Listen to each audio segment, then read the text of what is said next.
Welcome guys Kunal channel. তো আগের দিন আমরা 2014 দেখেছি হিস্ট্রির প্রিভিয়াস পেপার। আজকে আমরা 2013 হিস্ট্রি প্রিভিয়াস পেপারটা সমস্তটাই দেখে নেব। ওকে, কী কী কোশ্চেন এসেছিলো। তো প্রথম কোশ্চেন বলছে, in which year the resolution to fight for পূর্ণ স্বরাজ, কোন বছর পূর্ণ স্বরাজের জন্য লড়াই করা হয়েছে, ওয়াজ টেকেন দ্য কংগ্রেস, কোন বছর পূর্ণ স্বরাজ দাবিটা কংগ্রেস নিয়েছে, 1929 সালে। তারপরে কোশ্চেন বলছে, the source of the Narmada river lies in, Narmada রিভারের উৎপত্তি কোথা থেকে হয়েছে, নর্মদা রিভারের উৎপত্তি হয়েছে অমরকণ্টক প্ল্যাটু। তো অমরকণ্টক পাহাড় থেকে নর্মদা রিভারের উৎপত্তি হয়েছে।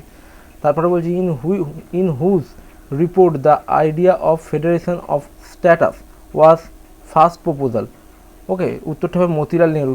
ফেডারেল স্টেটের প্রথম ফেডারেল স্টেটের কথা কে বলেছিল, মতিলাল নেহরু বলেছিল। তারপরে বলছে, which Hindu secretary the did did B R Ambedkar burn in public, মানে হিন্দুদের কোন গ্রন্থটা বি আর আম্বেদকর যেটা জনসমক্ষে পুড়িয়ে দিয়েছিল, হচ্ছে মনুস্মৃতি। তারপরে বলছে, under whose presidency did Congress constitute the first national planning committee 1938। তো কার আন্ডারে প্রথম প্ল্যানিং কমিশন, হচ্ছে প্ল্যানিং কমিটি কার আন্ডারে গঠিত, জওহরলাল নেহরু। তারপরে বলছে, হু কম্পোজ আইহোল প্রশস্তি, আইহোল প্রশস্তিকে লিখে রবিকীর্তি লিখেছিল। তারপর বলছে, when was the all Indian trade union Congress form, কত সালে all Indian trade union Congress প্রতিষ্ঠা হয়, 1920 সালে। বলছে, বুদ্ধ ওয়াজ বর্ন, বুদ্ধ কত সালে জন্মগ্রহণ করেন, 523 বিসিতে। তারপর বলছে, the first permanent home of the Arya was, আর্যদের পার্মানেন্ট হোম কোথায় ছিল, সেটা হচ্ছে যে পাঞ্জাবে ছিল। তারপর বলছে, হু of the following put up a staff রেজিস্ট্রেস against Alexander, এর মধ্যে কি আলেকজান্ডারের সঙ্গে যুদ্ধ করেছিল, পুরু। তারপরে বলছে, leading the expedition did Pritilata Waddedar die, Pritilata Waddedar কিসের জন্য, কী করতে গিয়ে ডাই হয়েছিল, attack in the Pahartali European ক্লাবে প্রীতিলতা ওয়েদার অ্যাটাক করেছিলেন, পটাশিয়াম সাইনাইড খেয়ে লাস্টে মৃত্যুবরণ করেছিল। তারপর হচ্ছে, in his inscription Ashoka call himself, নিজের লেখা ইনস্ক্রিপশনে অশোক নিজেকে কী বলেছে, দেবানন্দ প্রিয়দর্শিনী। তারপর বলছে, which of the following Gupta ruler was known and Vikramaditya, কোন গুপ্ত রুলার নিজেকে ভিক্রমাদিত্য বলে, চন্দ্রগুপ্ত টু। তারপর বলছে, when did the Tebhaga movement began at Bengal, Tebhaga movement কত সালে শুরু হয়, 1946 সালে। তারপর হচ্ছে, in which year did Mohammad bin Qasim conquer Sindh, Mohammad bin Qasim কত সালে সিন্ধ অধিকার করেছে, 712 এডিতে। তারপর বলছে, where in 1942 was the Swaraj panchayat set up, Swaraj panchayat কত সালে সেট আপ হয়েছিল, তমলুকে সেট আপ হয়েছিল 1942 সালে। তারপর বলছে, who was not a member of a Subhash Chandra Bose Azad Hind Fauj, এর মধ্যে কি সুভাষচন্দ্র বোস আজাদ হিন্দ ফৌজের মেম্বার ছিল না, শাহনওয়াজ খান। তারপর বলছে, who introduce the kaulinya system in Bengal, বেঙ্গলে কৌলিন্য সিস্টেমকে শুরু করেছিল, বল্লাল সেন। তারপর হচ্ছে, who was one of the advocate of united sovereign Bengal, ও কে অ্যাডভোকেট ছিল united sovereign Bengal, H S. Hidayatullah. তারপরে কোশ্চেন বলছে, who was the founder of slave ডাইনাস্টির ফাউন্ডারকে, কুতুবুদ্দিন আইবক। ওকে, স্লেভ ডাইনাস্টির ফাউন্ডারকে কুতুবুদ্দিন আইবক, মনে থাকবে।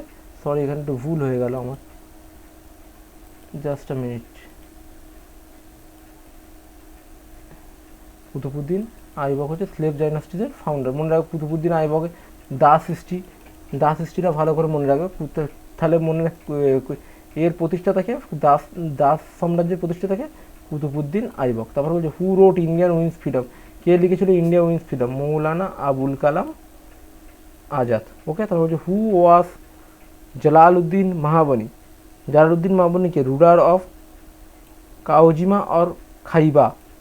তারপরে বলছে, who invited Babur to invented India, কে বাবরকে ইন্ডিয়া আসার জন্য অনুরোধ করেছিল, দৌলত খান লোদি। তারপর বলছে, Bangladesh was created India, Bangladesh কত সালে প্রতিষ্ঠা হয়, 1971 সালে। সেই সময় ভারতের প্রধানমন্ত্রী কি, ইন্দিরা গান্ধী। কার সহায়তায় বাংলাদেশ প্রতিষ্ঠা হয়েছে, রাশিয়ার সহায়তায়। Who was the following became a member of দিনহি ইলালির মধ্যে কে মেম্বার ছিল, রাজা মান সিং। তারপর বলছে, Indo China was broke out, Indo China war কত সালে শুরু হয়, 1962 সালে। Which Mughal empire stabbed a Portuguese Bengal, কোন মোগল এম্পায়ার পর্তুগিজকে বাংলার বাধা দিয়েছিল, আকবর। বলছে, when did Sirajuddaula ascend the throne, Sirajuddaula কত সালে সিংহাসনে বসে, 1756। In which year was Asiatic society founded, কত সালে এশিয়াটিক সোসাইটি প্রতিষ্ঠা হয়? 1784 সালে। যে হু ট্রান্সলেটেড নীল দর্পণ, নীল দর্পণ কে লিখেছিল? মাইকেল মধুসূদন দত্ত। তো যে হু সেড সব লাল হয়ে যায়গা, কে বলেছিল সব লাল হয়ে যাবে? রঞ্জিত সিং। বলছে where did Bhil revolt take place, Bhil revolt কোথায় শুরু হয়? ভিল রিভোল্ট শুরু হয়েছিল ছোটনাগপুরে। তারপর হচ্ছে who introduce the sunset law, sunset লকে শুরু করেছিল? Lord Cornwallis. তারপরে বলছে who was the leader of the Tariqah movement in Bengal, Tariqah মুভমেন্টের লিডার কে ছিল? সৈয়দ আহমেদ। ওকে। তারপর বলছে the doctrine of lapse was introduced, অর্থাৎ সত্যবিলাপ নীতিকে প্রতিষ্ঠা করে লর্ড ডালহৌসি। তারপর হচ্ছে which place is the Santhal call Damini Koh, Santhal কোন জায়গাটাকে দামিনী কোহ বলতো? রাজমহল পাহাড়। তারপর হচ্ছে টিপুর final defeat with the hand of, Tipu কার হাতে লাস্ট পরাজয় স্বীকার করেছিল? Lord Wellesley. In which year was the widow remarriage act, widow remarriage act কত সালে? 1856 সালে। সতীদাহ প্রথা 1829 সালে। সতীদাহ প্রথা রাজা রামমোহন রায়। উইডো রিমারেজ অর্থাৎ বিবাহ আইন বিদ্যাসাগর বন্দ্যোপাধ্যায়, ঈশ্বরচন্দ্র বিদ্যাসাগর যাকে বলা হয়। Which act allowed to Christian missionary in to enter the India? Charter act 1813। Who was the printer of the famous Bharat Mata, Bharat Mata কে লিখেছে? অবনীন্দ্রনাথ ঠাকুর। তারপরে বলছে who was the last governor general of India, last governor general India কে ছিল? চক্রবর্তী রাজা গোপালাচারী। তারপরে কি বলছে where was the first session of the Indian National Congress held, Indian National Congress প্রথম সেশন কত সালে শুরু হয়? বোম্বেতে শুরু হয়েছিল 1885-তে। Whom did Ghadar party plot to kill, Ghadar party আগে কিল করতে চেয়েছিল? লর্ড হার্ডিঞ্জকে।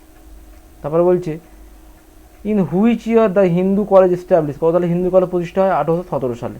তো এই কটাই হিস্ট্রির কোশ্চেন ছিল 2013 সালে। তোমরা প্রতিদিন এইভাবে প্রতিনিয়ত প্র্যাকটিস করতে থাকো, ভুলবে না, বিশেষ খুব তাড়াতাড়ি সামনে এগিয়েছে। আর আমার চ্যানেলটা দেখতে থাকো, লাইক করো, শেয়ার করো এবং সাবস্ক্রাইব করো। Thank you guys, thank you for watching.